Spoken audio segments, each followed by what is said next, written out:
All right, ladies and gentlemen, I'll go ahead and get this session started. So I am Brigadier General Retired Margaret Burcham, and I am an employee of Lewis Berger now, where I'm helping with USACE business development, and very happy to be here this morning to talk about emergency management. So first things first, I want you to notice that over both of my shoulders are emergency exits, and there's two more in the back of the room, so if something happens, get out of here and get outside. Please make sure your cell phones are off.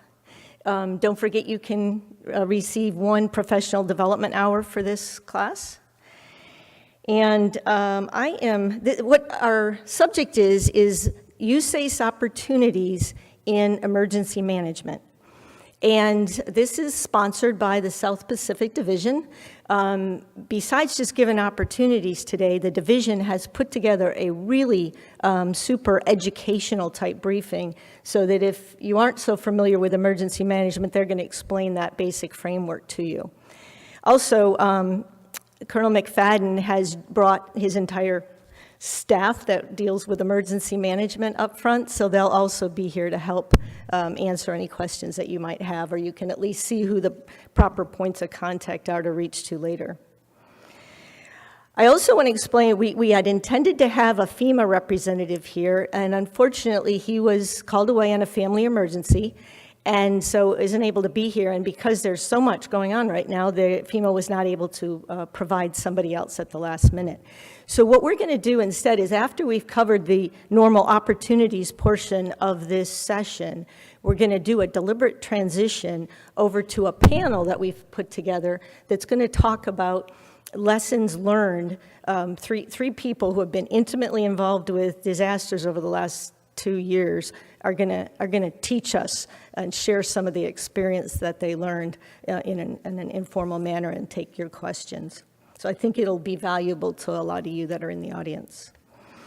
So again, back to South Pacific Division's presentation on opportunities. We are joined here by Colonel Eric McFadden, and he is the Deputy Commander of the South Pacific Division. So Colonel McFadden is a 1993 graduate from the Arizona State University, and he has also received a master's in construction management, also from Arizona State University. He's received a master's in military studies from the Army's Command and General Staff School, and he's received a Master of Strategic Studies from the Army's War College.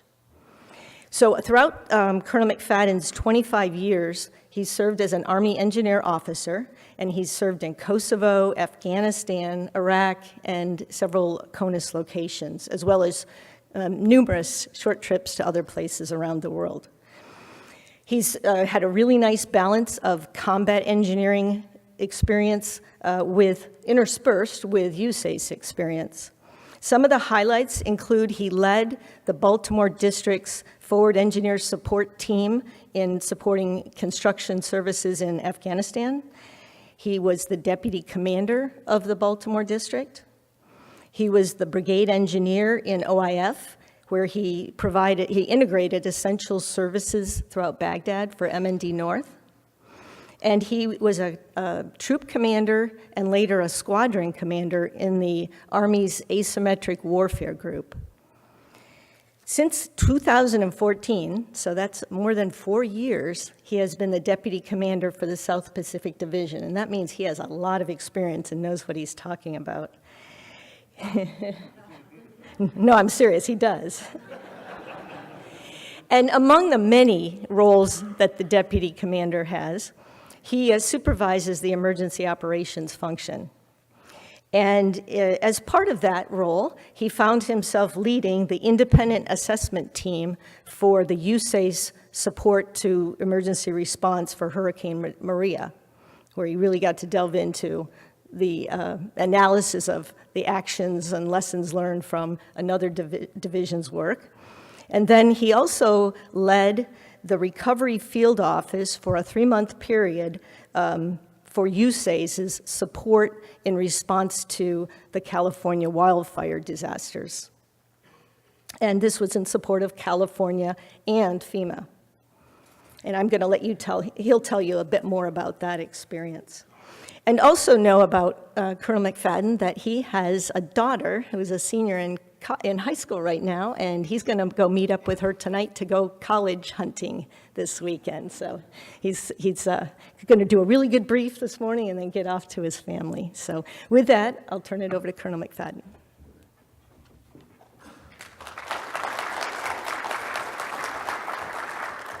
Well, thank you, ma'am. Appreciate it. So we decided to put a slide packet together that really starts kind of at a macro perspective, giving everybody the contextual framework and how we respond to disasters in USACE and collectively as a team. So the slides that I'll present here today, there is a lot of information in here by design. And given the amount of time, I will not cover that amount of information. However, I highly recommend that you get a copy because that information is actually going to lead you into the opportunities that we'll talk about. So quick query here. How many in the audience have either been in a disaster or been involved in a disaster response at the state, local, or federal level? Okay, good. So we have an educated audience. That's great. Perfect. So I think everybody can attest to the fact that disasters are extremely complex and they require a unity of effort. And it's really only through that unity of effort that we're going to be able to come together as a team to address the disaster response and moving on to the disaster recovery piece of it. We know, and I think everybody would agree that since you've been involved in disasters provide a spectrum of opportunities, particularly for small businesses, and we'll talk about that. Some of those opportunities come to us from authorities under FEMA, and some of them fall under our USACE's authorities. And so given that, we'll jump right into kind of a framework, but before we do that, let's talk a little bit about what happened. I think everybody will attest that 2017 was a banner year or a record year for disasters. What you'll see on this slide here, we affectionately call the wheel of misfortune. And a lot of you are involved in different aspects of what you see presented here on the slide. In summary, what's portrayed here is 17 named storms, 10 hurricanes, 6 major hurricanes, 5 wildfires, 12 floods, 2 ice jams, 5 severe storms, and a partridge in a pear tree. That said, what that equates to is we responded to 37 different events during this time frame, and it's going on in 2018 also. That equated to 5,800 USACE employees forward deployed in disaster areas. It also included 1,400 USACE employees that were involved in some type of reach back support back in their own district area, equating to $46 million in flood and control and coastal emergency money, as well as $4.7 billion in FEMA mission assignments. So what you see here is obviously a disaster every month, multiple disasters every month, and it's not ending. So given that, a lot of this takes in our framework and how we operate. And so what I want to talk to you about real quick is the National Response Framework. So 2004, 2005, post 9/11, Department of Homeland Security came out with what they call the National Response Framework. That was designed to be the doctrine that brings the agencies, federal agencies together under a framework with really the intent of bundling resources and making sure that they're aligned properly to deliver the right capability. So given that, they divided up into the federal agencies into 15 different emergency support functions as portrayed on the slide, highlighting 1 to 15, and really it falls into what was that area of subject matter expertise that agency provides that they can assist in the disaster response.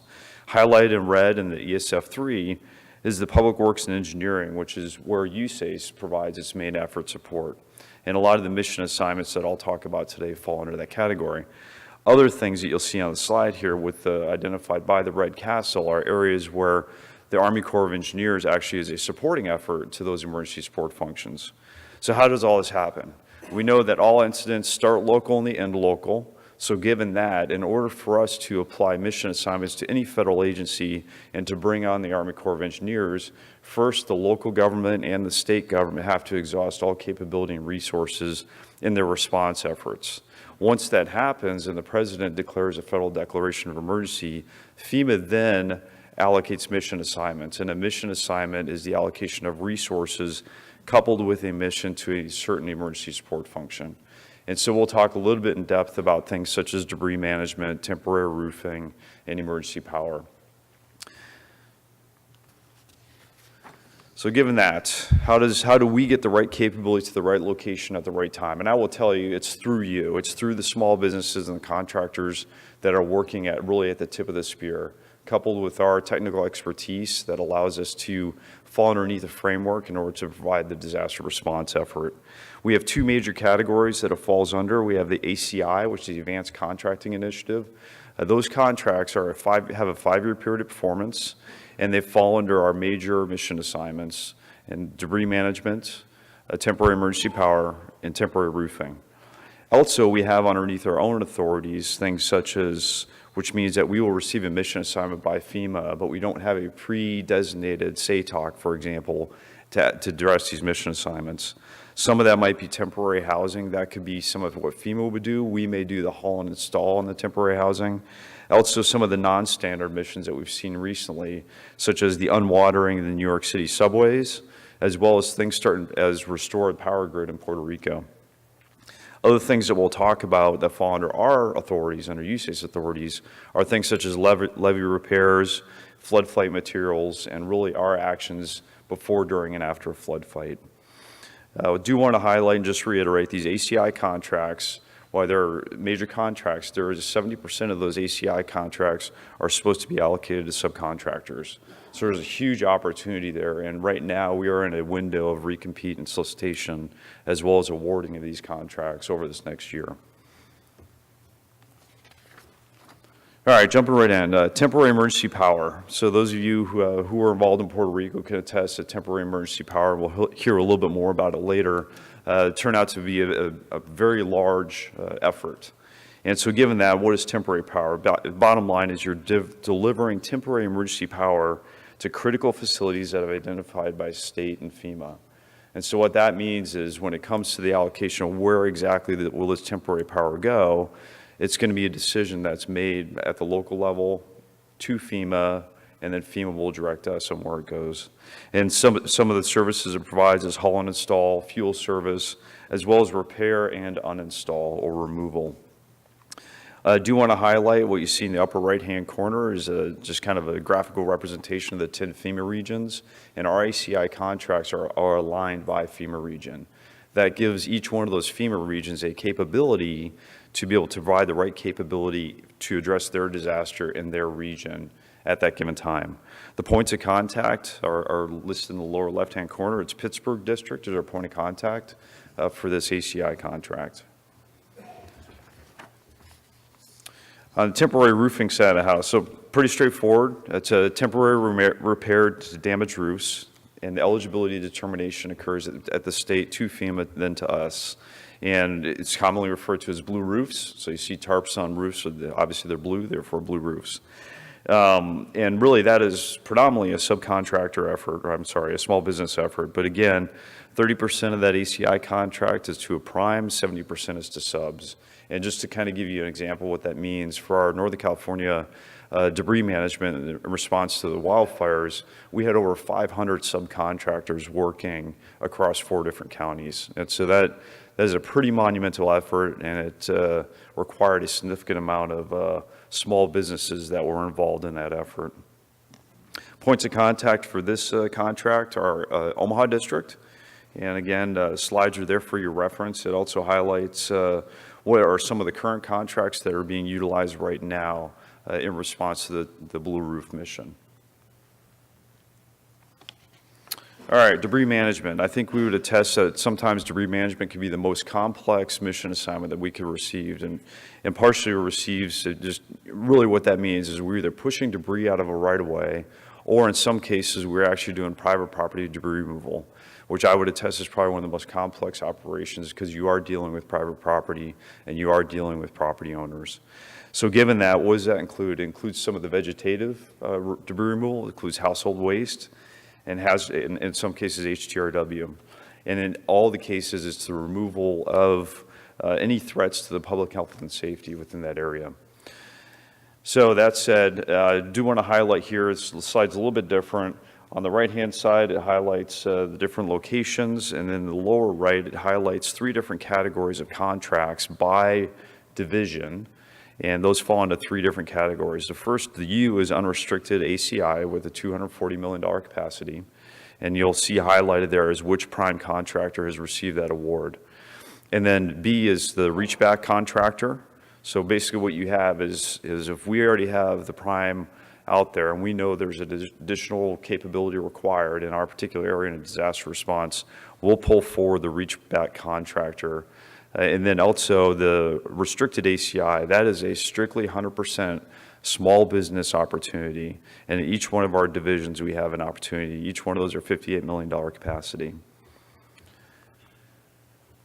Want to highlight here, again for your reference, these are the current contractors assigned with current contracts and their award dates. We are currently in the recompete, and we anticipate awarding this new debris management ACI contracts with a 5-year period of performance about the middle of 2019 calendar year. Points of contact for this effort are New Orleans District, and do want to highlight that pay attention to who the primes are receiving the award. As a small business, they need to pre-qualify the small businesses to ensure that they can rapidly apply their capabilities as soon as the disaster happens. You don't want to have to go through any of that effort after the disaster happens because you won't be able to participate. All right, under our own authorities is flood response. I think everybody would attest that if floods happen all over the United States. I think one thing people may not understand or may not think about is when there's wildfires, it creates what's called a denuded watershed. And when a denuded watershed is created, that actually increases the opportunity for flood risk down from a denuded watershed. And those are typically areas that we don't necessarily monitor from a flood response effort because those typically aren't areas that don't flood. But they could cause some of the most significant impact in some of villages and towns, and in some of, for example, in the tribal areas around the United States. So given that, under our authorities, we have the ability to bring in capability in 3 different categories. I call it before, during, or after the flood. In the before phase of it, it really boils down to, all right, before the flood, you have some type of indicator a flood is going to happen, and we have to prove that to the best of our ability. So sandbags, pumps, HESCO bastions, barriers, as well as some other flood fight materials can be applied to mitigate the impact from those floods. That also applies during a flood to the best of our ability. And then after the flood was really a recovery effort. And that's where you can bring in the some of the things such as restoring levees, repairing to the waterway, as repairing to flood walls and removing some of the obstacles that are within the area. And most of those contracts are issued by district to small businesses. And so the biggest recommendation I have here, pay attention to where the floods are, pay attention to where the wildfires were, and those are typically areas that districts are going to be concerned about during the flood season. And so given that, monitor flood biz ops for those particular areas, and that should give you an indicator of where to focus your efforts. You heard a little bit earlier, 2 days ago, when General Semonite stood up, he talked about our disaster supplemental. That's from the disasters in 2017 that the Wheel of Misfortune highlighted. What you have portrayed here on this slide is pretty much where the money fell in regards to the disaster supplemental. Some of these efforts are still in the planning and design phase, and some of these efforts are shovel-ready in a few months. So again, a lot of our discussions that we've been having out on the floor in the exhibit hall are where are those opportunities at? There's a significant amount of opportunities. Those will kind of give you an area if you want to spend the remainder of your time talking to the divisions that have a huge allocation of money. I highly recommend you do that, and this slide will kind of steer you in the right direction. So all that said, to wrap it up, again, points of contact, I do want to highlight here that in order to be involved in disaster response effort, first of all, you got to register in SAMS, the System Award Management System, and you also need to indicate that you're going to participate in the disaster response registry. It's extremely important, so you can go through the pre-qualification phase, and that way the prime contractors can bring you in under their contracts. That said, a couple thoughts to leave you with. All disasters start local and end local, and it takes a community to rebuild a community. And then the last thing is we are the team. It's not just USACE, it's not just FEMA, it's not just local state, it's collectively. And one of the things that we learned that we'll talk about is that perception of that response effort comes from all of us, not just USACE, not just FEMA, although we collect a lot of the attention in the press, but it's really the delivery of that to try to make a survivor whole out on the ground that really impacts bringing them back to recovery. So that said, we're here to take questions, and then I think I'll turn it back over to you, ma'am.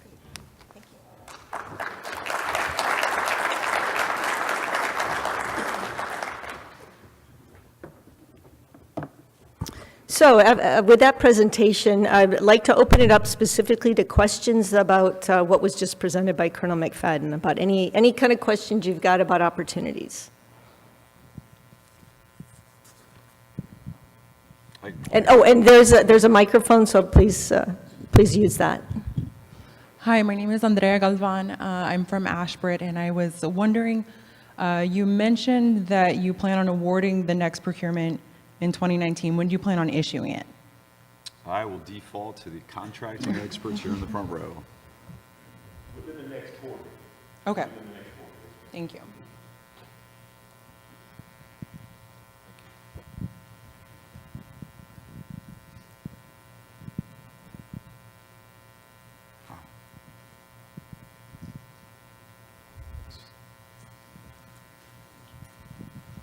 Good morning, sir. Chuck Gouda from Source America.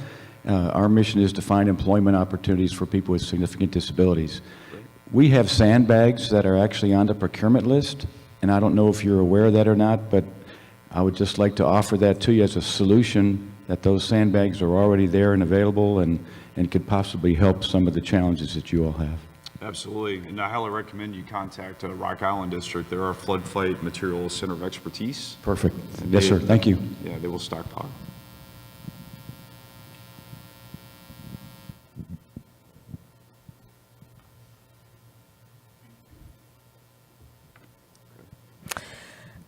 Okay, so if you do think of another question, you'll have another opportunity. We'll do another question and answer session at the end of this next phase.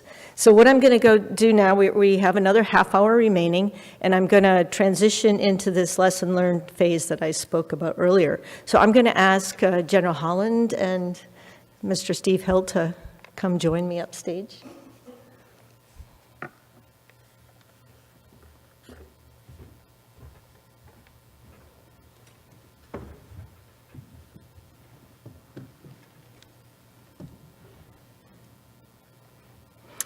Okay, so I'll go ahead and introduce our second and third panelists. So Brigadier General Diana Holland is the commander of the South Atlantic Division. She's a 1990 graduate of the United States Military Academy.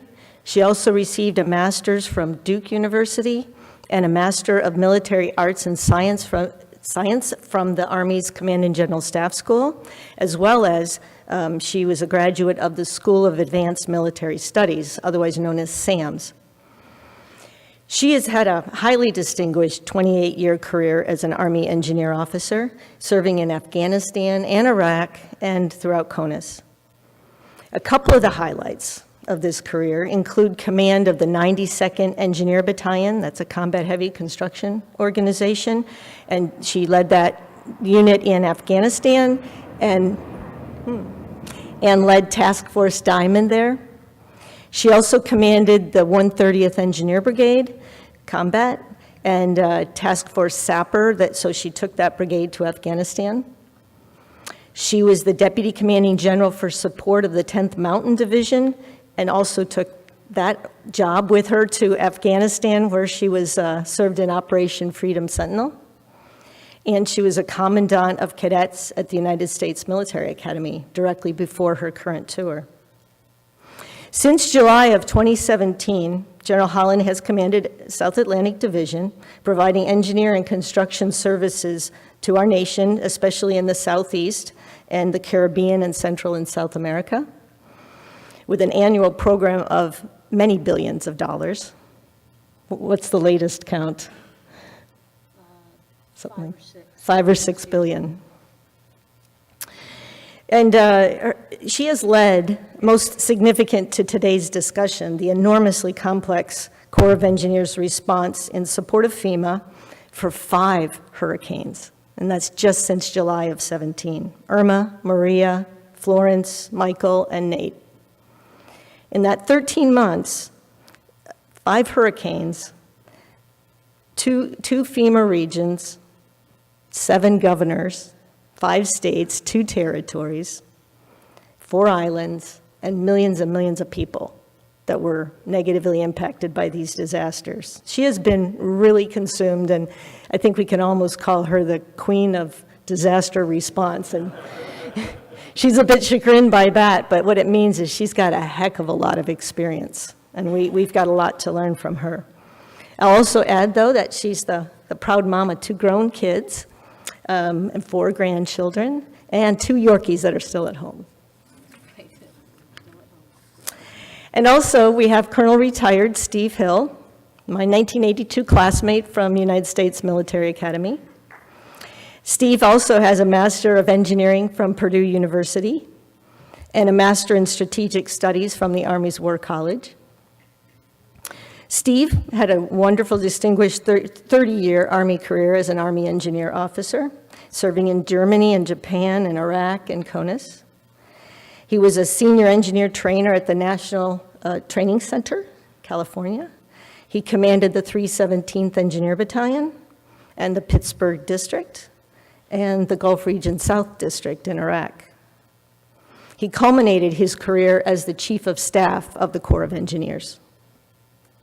Steve has since spent 8 years working at Lewis Berger, the first half of that as a program manager for Lewis Berger's support in the World Trade Center, delivering a multitude of very complex projects in a very tight area. Really something to be proud of if you've been up to the Trade Center and gone through the museum. And I will add that during his tenure, Hurricane Sandy struck. So he had the experience of having to react to that and take care of the site and recover from that and continue operations to get that done on time. Since that time, in the last 4 years, he's risen to Senior Vice President at Lewis Berger, and for the last about 10 months through December has led the on-the-ground effort that Lewis Berger has provided to the Corps on behalf of FEMA for temporary emergency power in Puerto Rico. And enormous effort on Steve's part. He just turned over the reins of that last week. And, you know, just to give you a feel, he'll talk a lot more about it, but I think we had over 1,000 employees of Lewis Berger down there, including a lot of subcontractors, which adds to the complexity of the effort, and installed over 1,100 generators. So a lot of work there.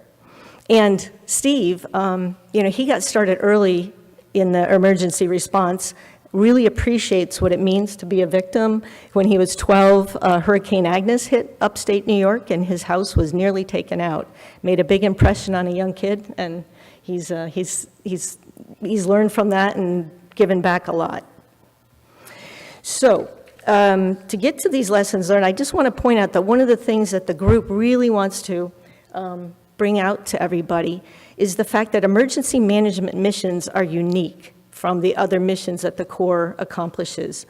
And one of the reasons is that there's little to no notice, that by definition, they've had serious, if not devastating, impacts on people and infrastructure, that they're real people and individuals that are impacted, that there's a real sense of urgency because of those individuals.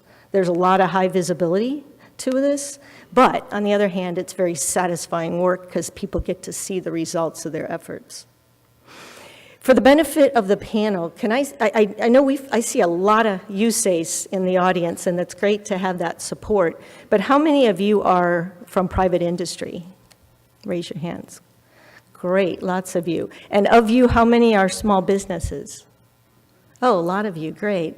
So what I want to say is this is for you guys today. So please, you know, ask questions, learn from this, or seek these individuals out afterwards.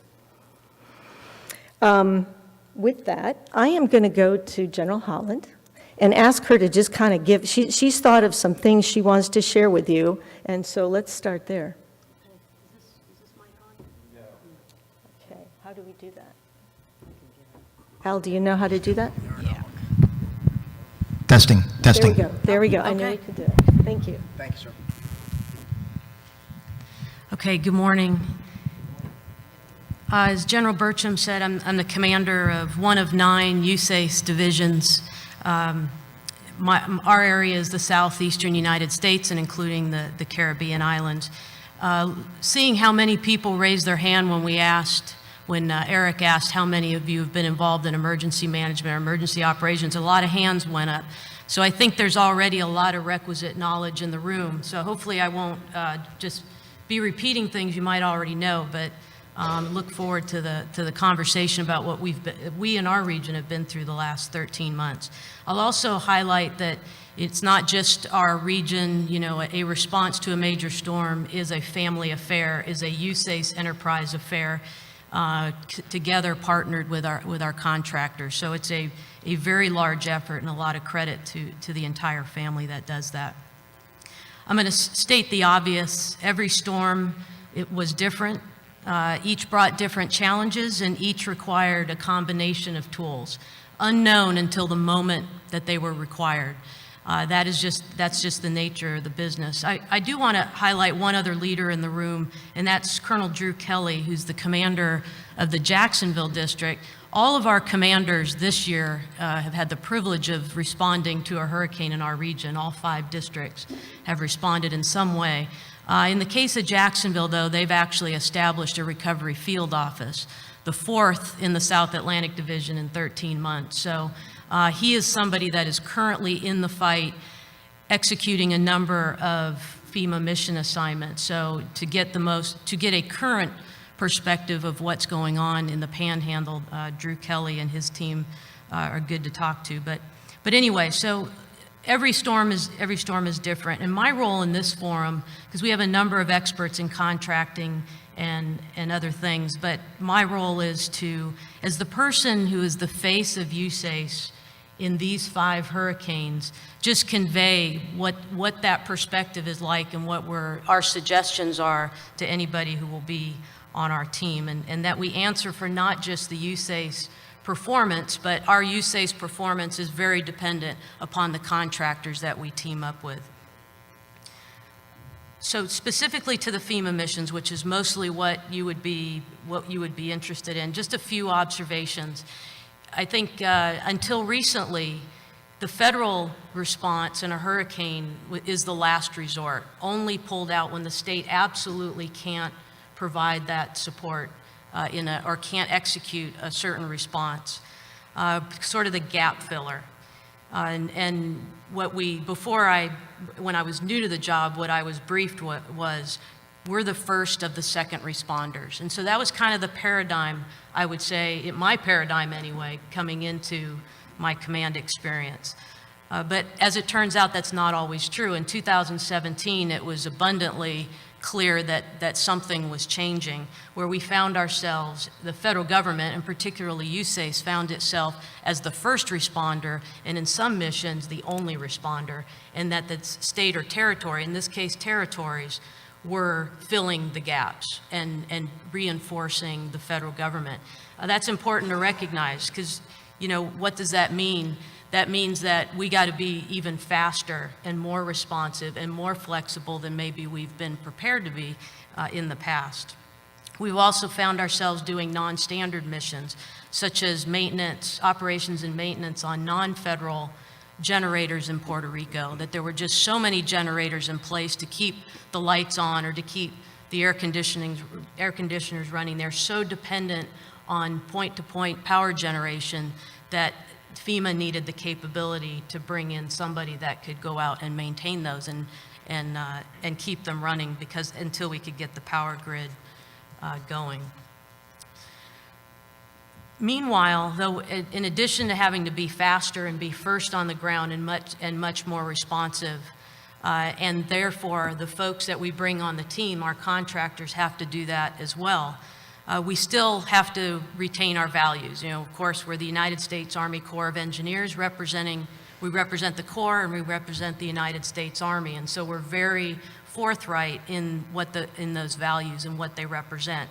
And what I mean by that, you know, things like integrity, the paper trail, all the requirements to be auditable, to be good stewards, to show that we're good stewards of the taxpayer dollars, makes us a trusted institution and a trusted agency to go to in times of disaster when money is moving really, really quickly. Number 2, second value would be quality. The Castle brand is on everything we do, whether it's a It's the Cyber Center of Excellence, Herbert Hoover Dike, or it's a blue roof, one of 60,000 in Puerto Rico. The quality really matters. It goes to our reputation. And then the third one that we won't compromise on will be safety. Speed, of course, introduces the risk of accidents and other things, but we don't look at, if a contractor has an accident, we have some sort of safety violation, we don't see it as, well, that was the contractor, that wasn't our team. That is our team, and we take safety across the board very seriously. So with all that, I'm not a contractor, never have been one, but if I were in the shoes of a contractor, thinking ahead and what it means to be a contractor in emergency operations for the federal government, I would consider the following. Number one would be to instill in the organization the recognition that the emergency is not normal. It's not a normal operation. It's not going to be like anything else that I've been awarded the opportunity to do. I would seek to instill in the organization to act, speak, and produce as though this is personal, because it is very personal. As Colonel McFadden highlighted, this is destruction of property, lives are severely impacted, speed matters. Every day that goes by that something isn't completed or somebody doesn't have power, they don't have a roof over their head, is very, very personal. And we can have extraordinary statistics, and I can list them from last year off the top of my head. They roll right off my tongue. But for the one person that was at the end of that line, or the one person that didn't get the assistance in a timely manner, that's the whole world to them. To them, that's the response, and that's what we try to instill in our team. I would be sure that my team understands the requirements of being a contractor under the federal government before the disaster, and have all those mechanisms in place. As I highlighted, I know that we have a lot of requirements, paperwork requirements, and while it might be characterized as bureaucratic or however it might be characterized, it's absolutely necessary to demonstrate how we spent every dollar from the American taxpayer and that it was done responsibly. I would have the right people engaging USACE and demonstrating that same sense of urgency, sense of teamwork. And that's something that we've observed in all cases over the last 13 months, is that everybody they've been very good partners. I just think that's a sustain to have the right people interfacing with us. Safety, everybody has to submit a safety plan. Everyone's got one in writing. Ensure that, my team, your team, has all the right things in place to follow up and supervise that. Be ready to be a first responder, and lastly, be ready to operate without comfortable life support. Our employees and many contractors find themselves without lodging, in some cases without transportation. They are so dedicated. Everybody is very dedicated to get to the scene, to respond as quickly as possible, even if it means that they don't have a hotel room or even have a cot to sleep on. Many sleep in their cars. This is something we've observed as recently as a couple of weeks ago. So that would be some of the mindset that I would suggest instilling in anybody that wants to join this effort. And I'll just close by saying it is the most rewarding thing. If you haven't done it before, it is the most rewarding thing you'll ever do. It's high vis, it's high risk, but it is with that type of with that environment, it is also the most rewarding. So thank you. Thanks, General Holland.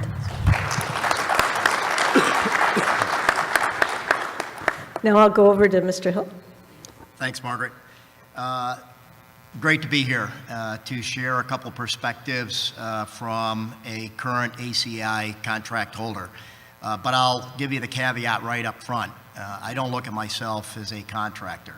I still look at myself as a service person for the nation to provide services, and I can't get my past experiences out of my head that frames the perspective that I think we tried to bring to the mission in Puerto Rico. So my specific perspective is tied to being the mission director down on Puerto Rico for the temporary power mission which is an ACI contract under Pittsburgh District.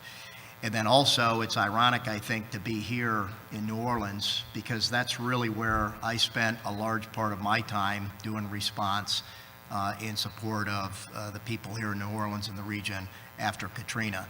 And then, as Margaret said, 5 years up at World Trade Center, and after a couple of years up there on a very large program, Hurricane Sandy hit. So you cultivate that mindset of response, of service, of understanding solutions or providing solutions. So that frames my comments. The first thing, I guess, is most significant from what I've heard here today is Colonel McFadden has done about as good a job as I've ever seen at one of these SAME events to provide the test questions. That is the information. There's not much more that I would add to it. I would take those slides and really peel them back, whether you're a contract holder or you want to be, but that's a great job. The government shares information. We have no excuse as a contractor not to understand what you want and give you the best possible product in a very competitive manner. The more information you provide, the more competitive I think the market is, and that gets the government and the taxpayer ultimately the best. So you get the end. Yeah, and I know who does the work as well. So job well done on that. I was going to run through about kind of the top 10, and I'll pick just a couple of them and maybe wrap with about 5 lessons learned very quickly, because again, the answers really are in those slides. Study them. I think it's great to provide them.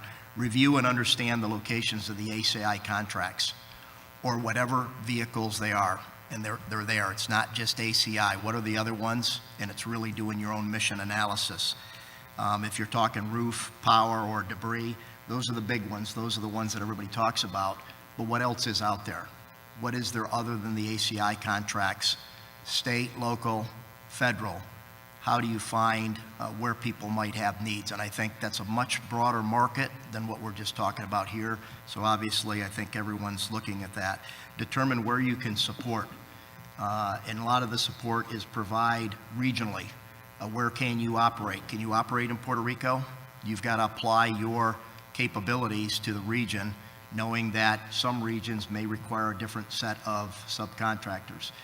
Lewis Berger, for response for our ACI contract, we have 75 different subcontractors.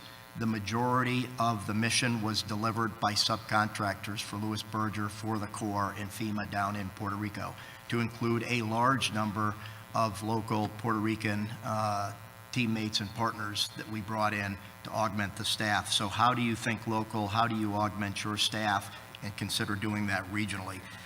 If you haven't reviewed the past RFP that's been out, for the ones that are out there, or get as much information, I think the mission analysis on that is critical, because a lot of times, and I talk to small businesses an awful lot, and they say, you know, what do you need?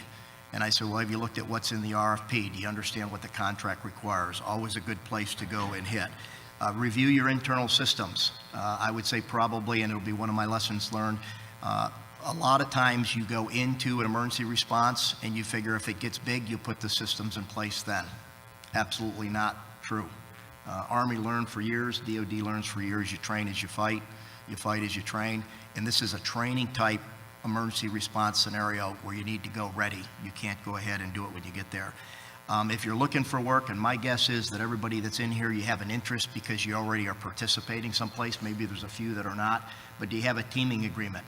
If I were to have an objective as a small business, it would be to get a teaming agreement with somebody that has a contract right now. And the Corps is always very receptive, not speaking for them, but in my experience, very receptive to adding new subcontractors on the contract after award. It's whatever's in the best interest of the government, and I've seen considerable flexibility in allowing folks to do that. So find someone who has a contract, get a teaming agreement with them, even if they won't guarantee you that you'll get any work, because there's no guarantees in the business of misfortune. So what equipment, what people, what are you going after, what region? Those are just a few of the items that I think, from a subcontractor's perspective in my past, that's what I think I would go after. A few lessons learned, and we'll wrap. Number one is safety. I'll tie into what General Holland said. You ought to take a very close look at what's your safety program, whether you have 2 employees or 10 employees. And if you don't have a written safety program, if you haven't looked at 385-1 with the Corps Safety Manual, you probably are not prepared to respond to or partner with anyone, because safety, and those of us that have been on programs or projects where you've had a major incident, pretty much that puts the damper on the entire program and project. There's nothing more important than taking care of the team, and I think that's something that you ought to start with. Number two, emergency response has got to be scalable. We learned that lesson. Typical response was 30, 60 days, maybe 50, 75 folks with 30, 40 generators. We scaled over 1,000 people, nearly 500 major pieces of equipment, and I'm not talking the generators. Those were provided generally by the government, and all sorts of associated systems working across the entire island of Puerto Rico, St. Thomas, St. Croix, Vieques, Culebra. So how do you scale?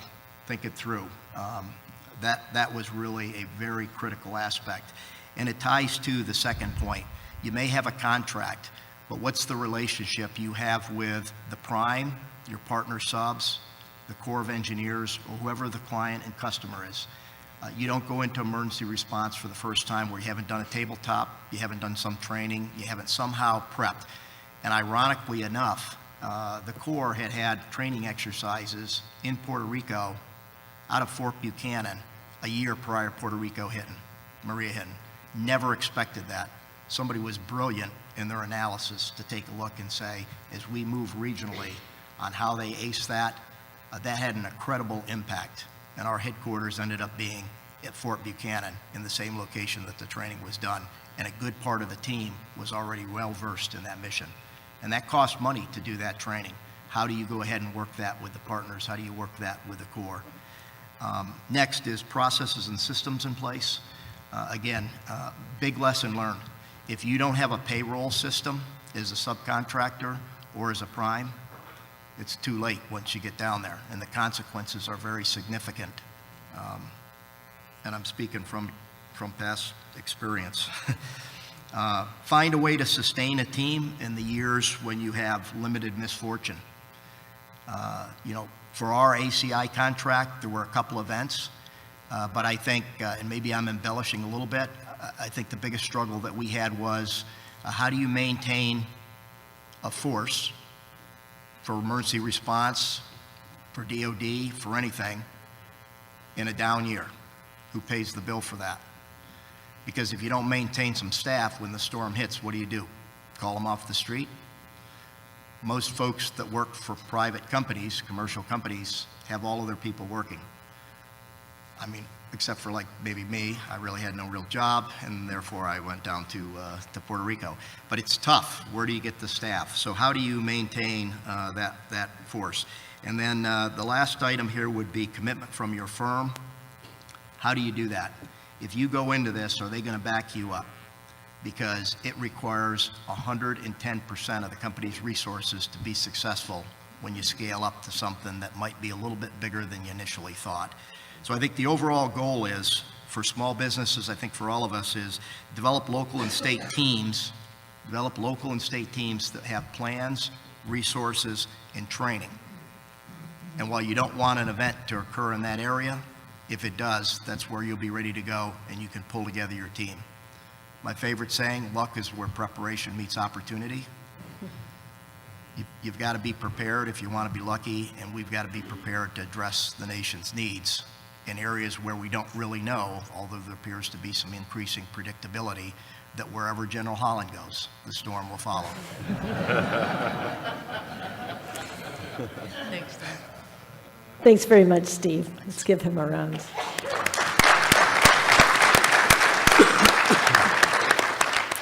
Now, we have about 5 minutes left in this session, and Colonel McFadden is going to share his lessons learned. So I'm guessing it might go just a smidge past the hour. If you have to leave, go ahead and just slide out quietly, please, and we'll kind of hold this room a little bit longer so he can give us his experience.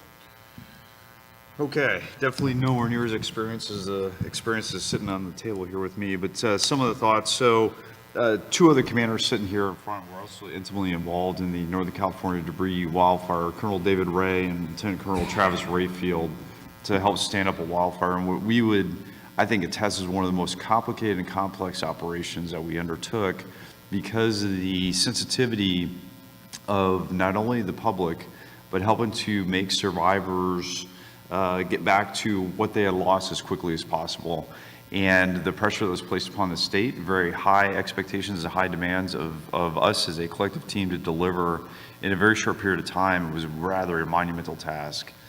And so given that, there's a lot of different lessons learned that we talk about, but I think one of the things I want to talk about is probably the most applicable to everybody in the room here, which is pretty much echoing what's been already said. And so you're going to go through the forming, storming, norming phases, and the fog and the friction in the beginning of any one of these disasters is pretty intense.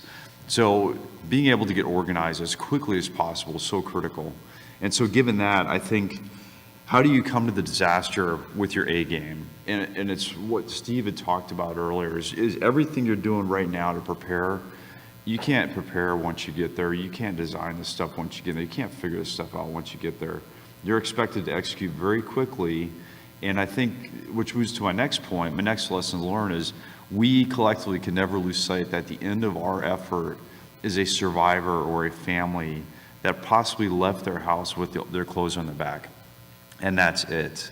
And our efforts are really what I would call phase 0 to help them rebuild and move on. And so how quickly, how efficiently, providing the right level of quality to get them started off on the right foot is so critical.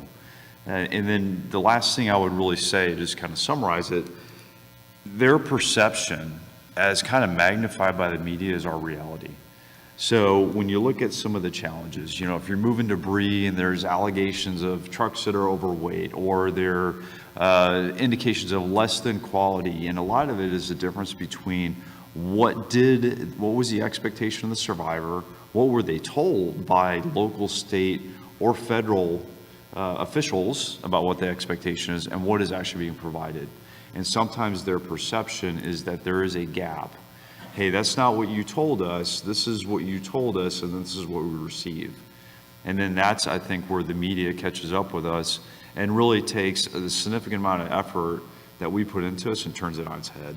So what I would say, when you think about it, what does that mean? It means focus on quality delivery with your quality control aspect, and we, of course, as a government, provide QA. Safety is critical, as Steve talked about. 385-1 is the Bible, and making sure we're in compliance with that. In Northern California wildfire, we had to conduct air quality monitoring, particularly in the public areas, to ensure that none of the hazardous debris or any of the particulates that came up actually made it outside of a property that we were removing.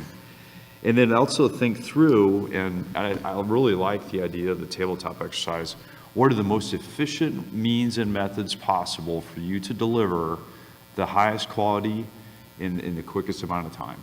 Because we're under the pressure. It's all about how quickly we can get a survivor back to get their households up and running again, and being safe in doing that. And so I guess from my perspective, that's what I have. Super. Thanks so much to all three of you for sharing so much from your experiences. So let's take a couple more minutes. We've got them. If you have any questions from the audience, please just raise your hand.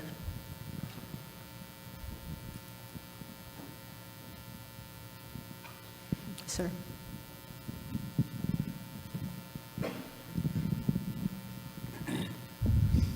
Hi, my name is Bobby Lloyd, Lloyd Electric. I'm a service-disabled veteran-owned electrical contractor.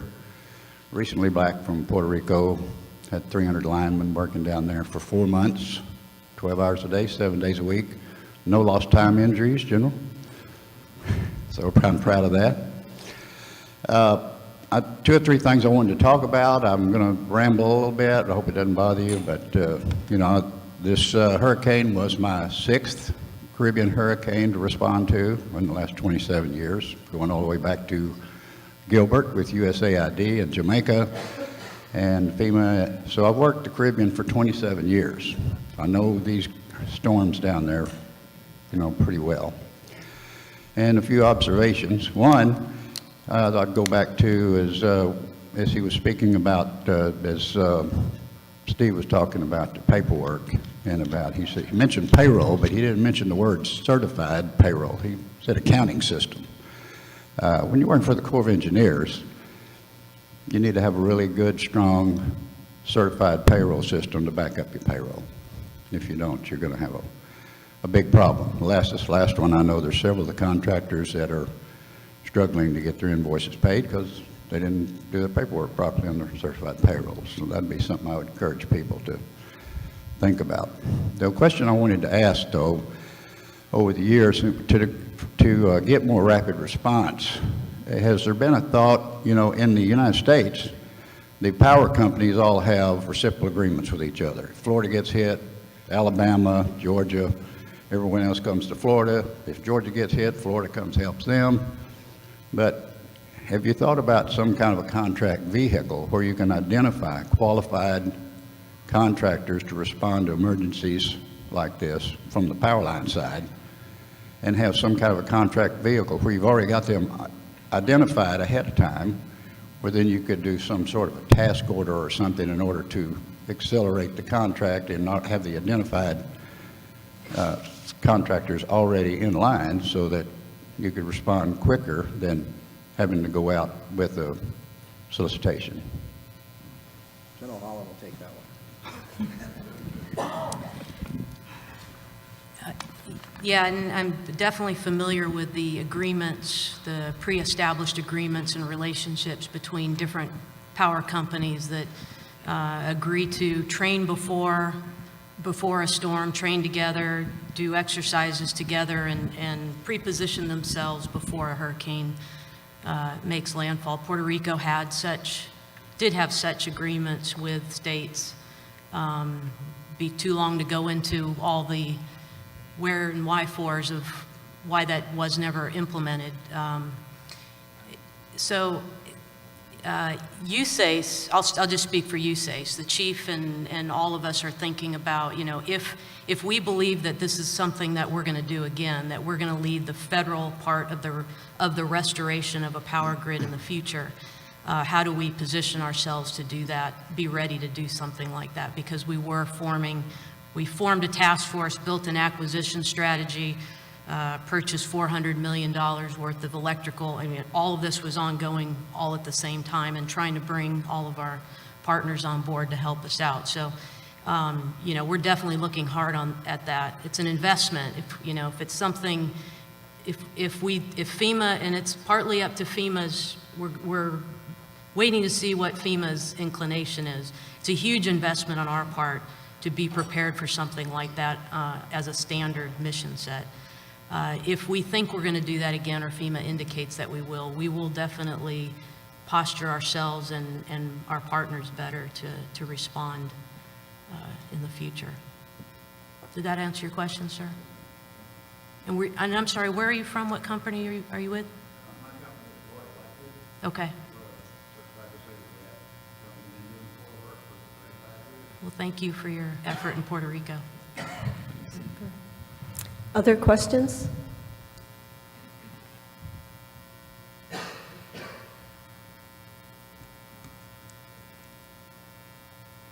Okay.